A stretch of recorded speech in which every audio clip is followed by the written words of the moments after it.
కుక్కకి తెలియదు తను చేసే శబ్దంతో అది పాముకి ఆహారం అవుతుందని. అంటే ఆ నోటి శబ్దాన్ని నోటి దురుసుతనం అనుకోండి, సరేనా? జింక అందాన్ని పులి చూడదు.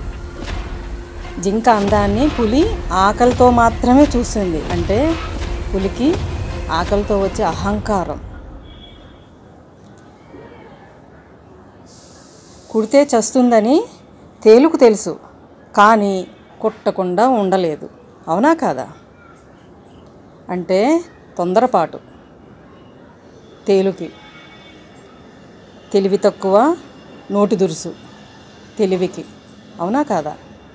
ఇలా రకరకాల స్వభావాలు ఉన్న ప్రపంచంలో మనం ఉన్నాం. అందుకనే జాగ్రత్తగా ఉండాలి. దేన్ని నమ్మడానికి అవకాశం లేదు. అటు పాముని కానీ, పులిని కానీ, తేలుని కానీ. అందుకే ఇన్ని దుర్మార్గాలు, అక్రమాలు జరుగుతున్నాయి ప్రపంచంలో.